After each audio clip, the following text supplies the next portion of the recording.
आदाब। आज के इस तज्ज़िये में हम एक ऐसे रूहानी फ़लसफ़े की गहराई में उतरेंगे जिसने कभी न कभी हम सबको सोचने पर मजबूर ज़रूर किया है।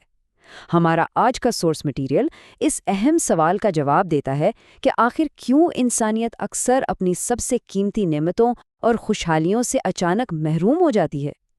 ये मौजू यकीन मानिए हैरान कर देने वाला है। इस तसव्वुर को वाज़े करने के लिए सॉर्स ने एक बहुत ही मुनज़्ज़म फ्रेमवर्क पेश किया है। हमारी इस मुकम्मल गुफ्तगू में इन 6 अहम हिस्सों पर रोशनी डाली जाएगी, जिसमें नाक़दरी, तकब्बुर का अंजाम, आजमाइशों की मिसाल और आखिर में क़ल्बी सुकून तक का सफ़र शामिल हैं। तो चलिए शुरू करते हैं। सबसे पहले तो इस बुनियादी बात को समझना ज़रूरी है कि आखिर इन इस्तिलाहात का असल मतलब है क्या। तो ज़वाले नेमत असल में उस गहरी रूहानी आजमाइश को कहते हैं जहाँ किसी से उसकी नेमत, खुशहाली या सेहत अचानक छीन ली जाए। और सोर्स कहता है कि ये किसी आसमानी मुसीबत से ज़्यादा खुद हमारे अपने रवैये और इखलाकी खामियों का नतीजा होती है। अच्छा, एक पॉइंट की बात यहाँ ये है कि किसी नेमत का मिलकर वापस छिन जाना उसके सिरे से न मिलने से कहीं ज़्यादा सख्त इम्तिहान समझा जाता है। आखिर ये ज़वाल आता क्यों है? सोर्स ने इसकी 4 बुनियादी वजूहात बताई हैं। पहली, नाक़दरी यानी नेमत की अहमियत ही न समझना। दूसरी, नाशुक्री और हर वक्त की शिकायत करना। तीसरी वजह है तकब्बुर। और चौथी, नेमतों को महज अपना ज़ाती हक और ज़ाती कामयाबी समझना। ये चारों असबाब ही असल में वो स्तून हैं जिन पर हमारी आगे की गुफ्तगू खड़ी है। आइए इनमें से पहली 2 वजूहात पर ज़रा तफसील से बात करते हैं, यानी नाक़दरी और नाशुक्री। सोर्स में शुक्रगुजारी की अहमियत को समझाने के लिए एक बेहद खूबसूरत तशबीह दी गई है। पिघलती हुई मोमबत्ती जानती है कि उसके ऊपर रोशनी है, इसीलिए वो शुक्रगुजारी में पूरी तरह पिघल जाती है। क्या ज़बरदस्त बात है ना। असल शुक्रगुजारी यही है, ये तस्लीम करना कि हमारी हस्ती के ऊपर एक और अजीम रोशनी, एक अजीम ज़ात मौजूद है, और इसके नतीजे में जो आजिज़ी पैदा होती है वही सच्चा शुक्र है। ज़रा इस अनोखे मवाज़ने पर गौर करें। एक तरफ महंगे खानों की फरावानी है, लेकिन फिर भी छोटी छोटी बातों पर शिकायतों का अंबार लग जाता है। और दूसरी तरफ एक गरीब मजदूर की मिसाल दी गई है जो मिट्टी और सीमेंट में लथपथ होकर भी सादा सा खाना खाते वक्त मुकम्मल इत्मीनान से शुक्र अदा करता है। यहाँ से ये बात समझ आती है कि असल दौलत वसाइल के ढेर में नहीं, बल्कि शुक्र अदा करने की उस सलाहियत में है जो हमारे दिल में पैदा होती है। नाशुक्री बिल्कुल वो पहला कदम है जो किसी भी खुशहाली को उजाड़ने की ताकत रखता है। और अब बढ़ते हैं तीसरी वजह की तरफ, जो कि है तकब्बुर का अंजाम।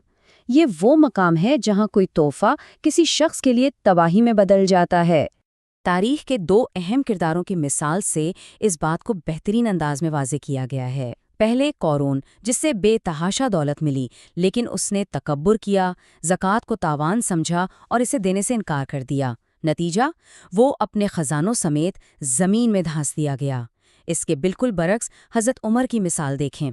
24 लाख मुरब्बा मील की वसी हुकूमत, लेकिन मजाल है जो आजिज़ी में रत्ती बराबर कमी आई हो। मुसलसल खुद एहतसाबी बरकरार रही। ये ठोस मिसालें बताती हैं कि इंसानी किरदार का असल इम्तिहान मुश्किल में नहीं होता, बल्कि तब होता है जब इंसान कामयाबी की आखिरी बुलंदियों पर हो। खैर, इसी हवाले से सोर्स में एक इंतहाई इबरतनाक कहानी भी मिलती है। होता कुछ यूं है कि एक अमीर शख्स गुस्से में आकर एक फ़कीर को खैरात देने से इनकार करता है, और बात यहाँ तक बढ़ जाती है कि वो अपनी बीवी को महज इसलिए तलाक दे देता है क्योंकि उसने फ़कीर की मदद की होती है। कुछ महीनों बाद वो तलाक याफ्ता बीवी एक निहायत रहमदिल और सखी शख्स से शादी कर लेती है।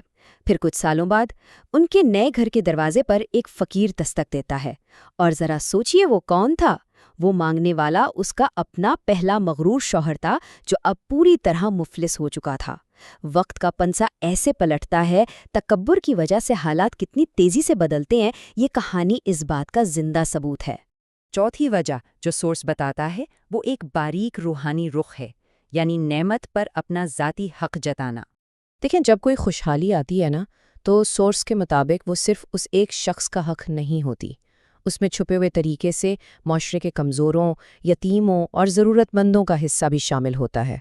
جو لوگ وسائل پر سانپ بن کر بیٹھ جاتے ہیں یا چلیے خیر خیرات کرتے بھی ہیں تو تصویریں بنا کر لوگوں پر احسان جتاتے ہیں، وہ دراصل اس نعمت کا مقصد ہی قتل کر دیتے ہیں۔ کامیابی محنت سے مل سکتی ہے فور شور، لیکن اس پر مغرور ہو کر دوسروں کو بھول جانا اس بات کی نشانی ہے کہ ہم اس امانت کے تصور کو سمجھ ہی نہیں پائے۔